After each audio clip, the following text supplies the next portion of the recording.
Right? There's this little short Brahmana boy. Give me 3 steps of land. So Bali Maharaj agreed. And with his first step, he went all the way to the bottom of the universe, Patala. And with his second step, he went all the way to the top of the universe and actually poked a hole in the covering of the universe with his toe. And from that hole, the Ganges water came from the causal ocean. Therefore, the Ganges water is very, very pure, having touched the lotus feet of the Lord. Oh, and by the way, the third step, Bali Maharaj offered his head. My Lord, please put your third step on my head. So in that way, he became a pure devotee, and he actually, as Srila Prabhupada said, he purchased the Lord. We purchase the Lord when we surrender unto him. As Krishna says in Bhagavad Gita 1866, Sarva dharman parityaja mam ekam sharanam braja.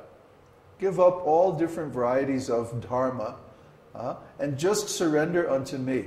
Mam ekam. Surrender unto me alone, he says. Now, what does that mean? That means we don't try to serve any other master. And we don't also even try to serve ourselves. There are 3 kinds of self-service: karma, artha, and moksha.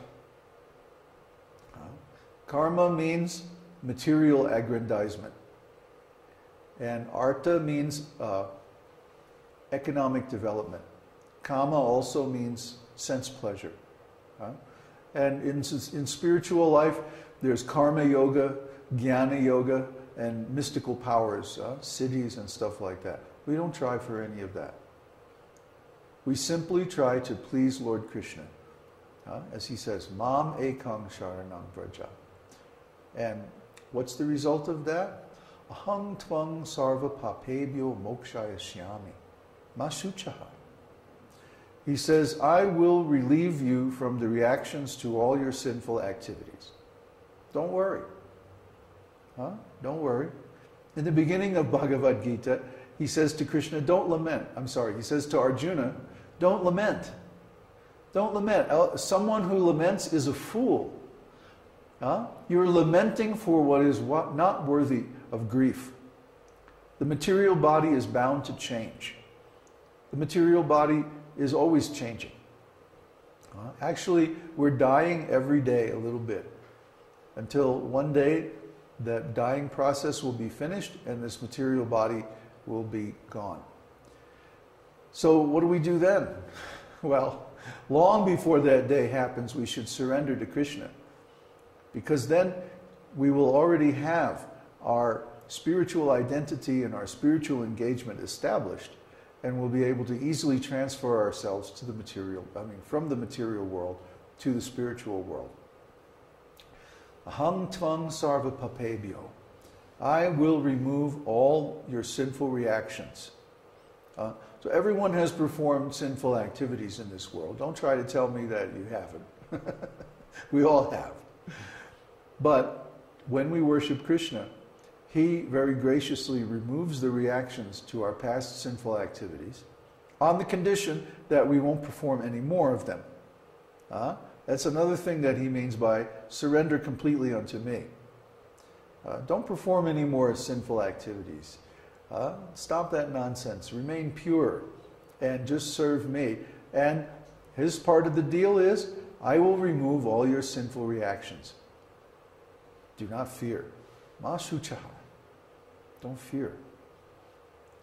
So don't lament, don't fear. Be situated in transcendental knowledge and serve him with all your heart. And surely you will come to him.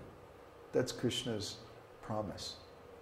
And when we do that, we automatically become purified by association.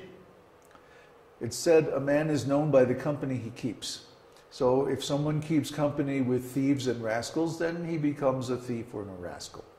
If someone keeps company with mercantile men, businessmen, he becomes like a businessman, always seeking profit and like that.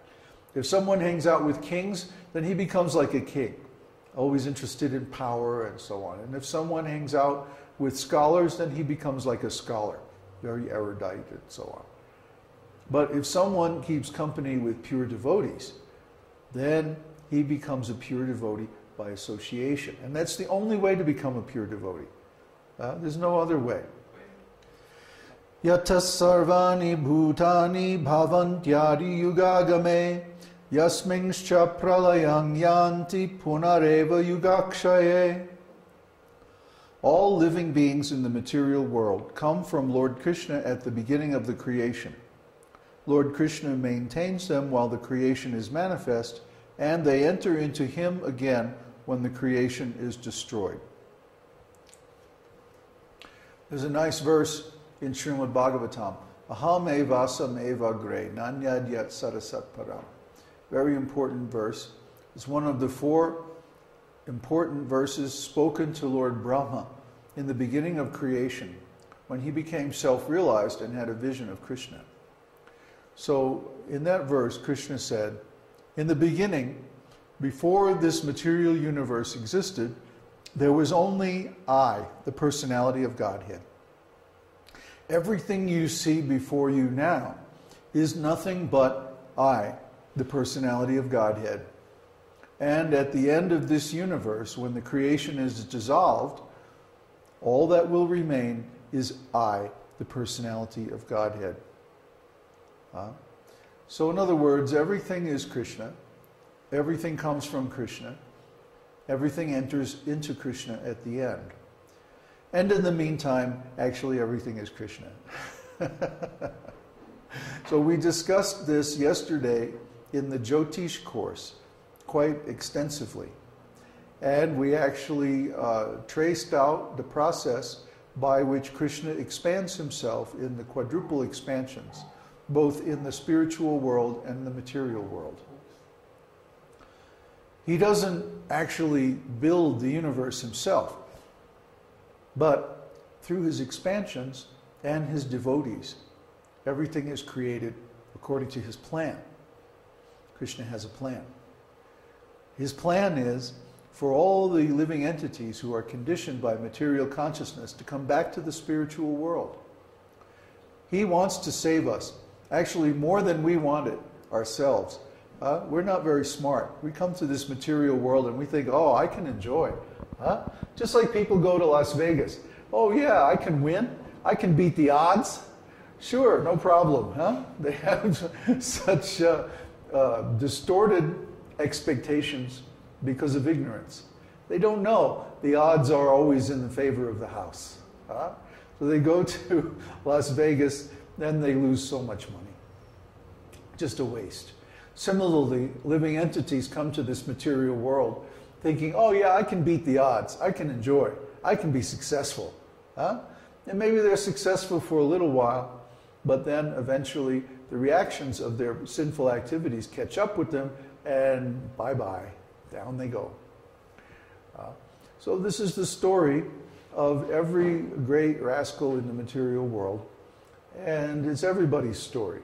We all come here to try to enjoy, to try to imitate God.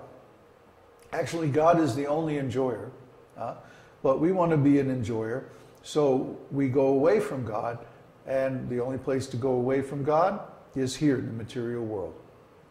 Krishna is so kind that he supplies a place where you can't see him, not directly anyway, but we can see him through our spiritual senses and through his holy name.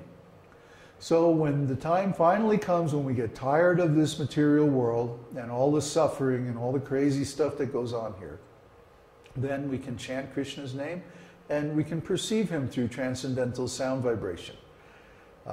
So that's our real duty. In human life, there's nothing more important than chanting the holy name. This is what gives us everything desirable, because Krishna is the source of everything. Just like when Prahlad Maharaj was talking with his father, the demoniac Hiranyakashipu. Hiranyakashipu was boasting, I am the most powerful man in the universe, Prahlad, how dare you defy me? And Prahlad was saying, but father, you get your strength from the same source that everybody else does, the Supreme Personality of Godhead, Krishna. Hiranyakashipu is wondering, how can you be so strong, Prahlad? Everything I try to destroy you doesn't work. Where do you get your source of energy? Well, from the same source that you do, Father. He was very kind to his father, even though his father had done so many mean things to him. Well, that's a devotee. Devotees, a real devotee, a real Vaishnava, means someone who is self-realized, someone who has already achieved the greatest gain, who has already received the greatest benefit that life can offer, which is self-realization. And once someone has that gain, then they don't seek any further gain for themselves, because what else could follow that? It's just like if you have $1 million and